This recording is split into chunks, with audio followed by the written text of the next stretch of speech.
तो आज हमारे सामने है यूट्यूब चैनल खूनी मंडे की एक कहानी। नाम है लबूबू डॉल हॉरर स्टोरी। ये कहानी है शंघाई में रहने वाली मेलिन की और उसकी एक नई डॉल की। मतलब शुरुआत तो बड़ी सीधी सादी है। मेलिन शंघाई में एक टॉय शॉप में काम करती थी। उसे डॉल्स बहुत पसंद थी। फिर एक दिन दुकान में वो आई, लिमिटेड एडिशन लबूबू डॉल्स। तो मेलिन ने मतलब अपने लिए एक खास डॉल रख ली। सुनहरे रंग की थी, आंखें नीली, कान थोड़े लंबे और मुस्कान काफी प्यारी। वो उसे घर ले आई, बहुत खुश थी। लेकिन यहीं से थोड़ी गड़बड़ शुरू होती है। उसका कुत्ता है बाओ। अब बाओ को वैसे खिलौने पसंद हैं, पर इस डॉल को देखते ही वो अजीब तरह से मतलब गुस्से से भौंकने लगा, गुर्राने लगा। मैंने ने ध्यान नहीं दिया, सोचा शायद नई चीज है इसलिए डर रहा होगा। हाँ, और यहीं पर ना कहानी में वो टेंशन का पहला पॉइंट आता है। अक्सर हॉरर कहानियों में जानवरों का ऐसा बर्ताव वो आने वाले खतरे का पहला सिग्नल होता है एक तरह से।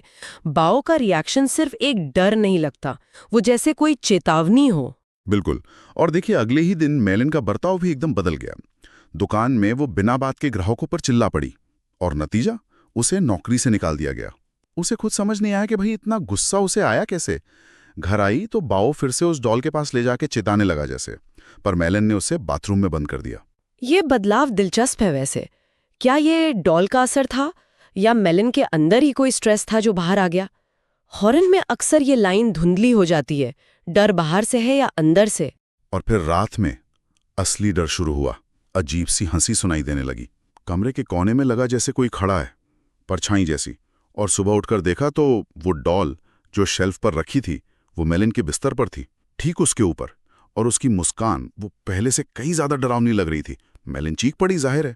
बाओ ने जैसे आवाज सुनी, वो बाथरूम से पता नहीं कैसे निकला और सीधा डॉल पर हमला कर दिया, उसके टुकड़े टुकड़े कर दिए। मेलिन की तबीयत भी बिगड़ने लगी थी। सिर दर्द, स्किन पर रैशेज। उसने डॉल के टुकड़े उठाकर फेंक दिए। सोचा चलो खत्म हुआ किस्सा। लेकिन यहीं पर वो क्लासिक हॉरर मोड आता है ना, जब कोई नष्ट की हुई चीज वापस आ जाती है। ये दिखाता है कि खतरा सिर्फ फिजिकल नहीं है, शायद कुछ सुपरनैचुरल है जो इतनी आसानी से खत्म नहीं होगा। और सुनने वाले के मन में वो बेबसी वाली फीलिंग आती है। हाँ, और बिल्कुल वैसा ही हुआ। अगली सुबह मेलिन की हालत और खराब थी और बाऊ गायब था। उसे बाथरूम के शीशे में एक पल को एक भयानक जानवर जैसा कुछ दिखा, सपने वाला। पर जैसी वो पलटी, वहां काउंटर पर वही लबूबू डॉल, सही सलामत। और इसकी मुस्कान वो अब पूरी तरह एक शैतानी हंसी बन चुकी थी। और फिर जो दिखा, किचन सिंक के पास वही डॉल। उसके हाथ और दांत खून से सने हुए थे और नीचे सिंक में बाऊ की लाश पड़ी थी, बुरी तरह नोची हुई। बाप रे, ये तो कहानी का टर्निंग पॉइंट है। अब डॉल सिर्फ डरावनी नहीं रही, वो हिंसक हो गई। वो जो मासूमियत का सिंबल था, खिलौना, वो अब सीधे सीधे मौत और खतरे से जुड़ गया। ये डर को बिल्कुल पीक पर ले जाता है। मेलिन तो बुरी तरह डर गई। उसने फौरन इंटरनेट पर सर्च करना शुरू किया और उसे पता चला कि अरे ये सिर्फ उसके साथ नहीं हो रहा। दुनिया भर में लबूबू डॉल से जुड़ी ऐसी अजीब और डरावनी घटनाएं रिपोर्ट हुई हैं। लोगों को काटना, अजीब बीमारियां होना, नौकरी छूटना, यहाँ तक कि मौतें भी।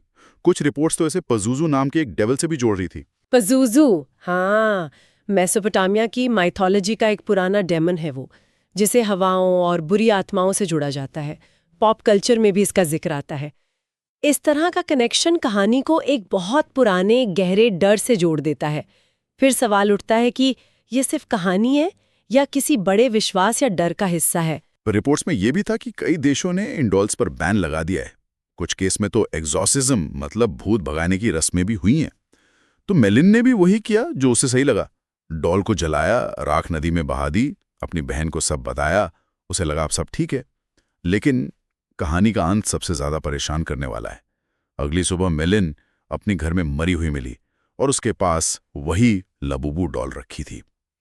तो ये कहानी दिखाती है कि कैसे एक प्यारी सी दिखने वाली डॉल धीरे धीरे एक भयानक, विनाशकारी ताकत बन जाती है। और मेलिन का जो अंत हुआ वो उन ग्लोबल रिपोर्ट से जुड़ जाता है जो उसने खुद खोजी थी। हाँ, इस पूरी कहानी और जो जानकारी सामने आई, उसे देखकर एक सवाल तो मन में आता ही है। क्या लुबुबू डॉल्स जैसी चीजें, क्या वो वाकई श्रापित हो सकती हैं? क्या उनमें सच में कोई बाहरी बुरी शक्ति, जैसे पजुजू का जिक्र आया, क्या वो वास कर सकती है? या फिर ये सब डर, ये कहानियां, ये सिर्फ शहरी किंवदंतियां हैं, अर्बन लेजेंड्स, जिन्हें इंटरनेट ने, किस्से कहानियों ने और शायद हमारे अपने अंदर के डर ने मिलकर इतना बड़ा बना दिया है? ये सोचने वाली बात है कि कैसे एक मामूली सा खिलौना डर और रहस्य का इतना बड़ा प्रतीक बन सकता है। असलियत क्या है, ये शायद जानने से ज्यादा महसूस करने की बात है।